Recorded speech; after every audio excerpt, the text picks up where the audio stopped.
आता एक मोठी अपडेट मी तुमच्यापर्यंत पोहोचवण्याचा पूर्ण प्रयत्न करत आहे। 28 ऑगस्ट ते 3 सप्टेंबर दरम्यान 7 राज्यांवरती मोठं संकट कोसळणार आहे। भारतीय हवामान विभागाने मोठा इशारा दिलेला आहे। मागच्या आठवड्याच्या विश्रांतीनंतर पावसाचा जोर वाढताना दिसतोय। नुकताच भारतीय हवामान विभागाने मोठा इशारा दिलेला आहे। पावसाचा जोर परत एकदा वाढताना दिसणार आहे। बातमी आपण सविस्तर पाहूयात। कोणकोणते ते 7 राज्य आहेत, पण त्याआधी तुम्ही जर HPN Marathi news channel YouTube वरती पहिल्यांदाच पाहत असाल आणि अजूनही चॅनलला सबस्क्राइब केलेलं नसेल तर नक्की सबस्क्राइब करा, जेणेकरून आमचे अपडेट्स लवकरात लवकर तुमच्यापर्यंत पोहोचतील। तसंच हीच बातमी जर आता तुम्ही Facebook किंवा Instagram वरती पाहत असाल तर HPN मराठी न्यूज चॅनलला नक्की फॉलो करा, कारण इथं देखील अपडेट्स लवकरात लवकर तुमच्यापर्यंत पोहोचण्यास नक्कीच मदत होईल। मागच्या आठवड्यात झालेल्या पावसानंतर काही दिवसांच्या विश्रांतीनंतर आता परत एकदा भारतीय हवामान विभागाने मोठा इशारा दिलाय। थेट मुसळधार पावसाचा इशारा देण्यात आलाय। यंदा राज्यात मान्सून लवकर दाखल झाला। सुरुवातीला सांगितलं गेलं की ऑगस्ट महिन्यात पाऊस कमी असणार आहे, मात्र प्रत्यक्षात जोरदार पाऊस होताना दिसतोय। आता गणपती आगमनानंतर पावसाचा जोर वाढताना दिसत आहे। आज भारतीय हवामान विभागाकडून मराठवाडा, कोकण, विदर्भ आणि मध्य महाराष्ट्रात पावसाचा इशारा देण्यात आलाय। यासोबतच सकाळीच मुंबईमध्ये जोरदार पावसाला सुरुवात झाली आहे। देशात पावसाचा जोर वाढताना दिसत आहे।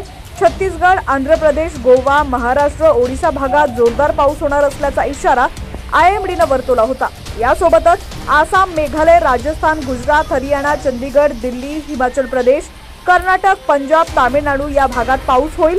28 ऑगस्ट ते 3 सप्टेंबर पर्यंत जोरदार पावसाचा इशारा देण्यात आलाय। बंगालच्या उपसागरात कमी दाबाचं क्षेत्र निर्माण झाल्यानं राज्यामध्ये पावसाला पोषक वातावरण निर्माण झालंय। घाटमाथ्यावर जोरदार पावसाचा अंदाज आहे। मराठवाडा, कोकण आणि विदर्भात ऑरेंज अलर्ट जारी करण्यात आलाय। यासोबतच विजांच्या कडकडाटासह पाऊस होण्याची शक्यता आहे।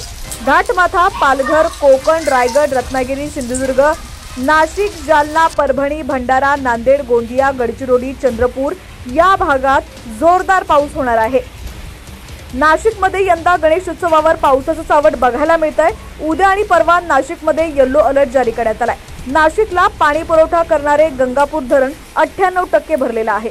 जिल्ह्यातील 12 धरण 100% भरले।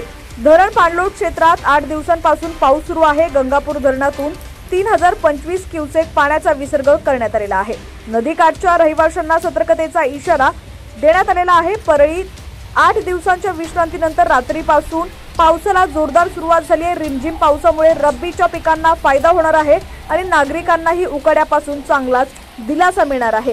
दरम्यान या ठिकाणी तुम्ही पाहू शकता पंढरपूरमध्ये देखील पावसाने आपली चांगलीच दमदार हजेरी लावलेली आहे। सकाळपासूनच पावसाची रिपरिप पाहायला मिळते। आता राज्यातील तुमचा जिल्हा कोणता आहे, तालुका कोणता आहे, गाव कोणतं आहे आणि तुमच्या गावातील पावसाची काय परिस्थिती आहे, पाऊस सुरू आहे की नाही किंवा पावसाची अजूनही प्रतीक्षा आहे, कमेंट्सच्या माध्यमातून नक्की कळवा। पाहत रहा HPN मराठी न्यूज।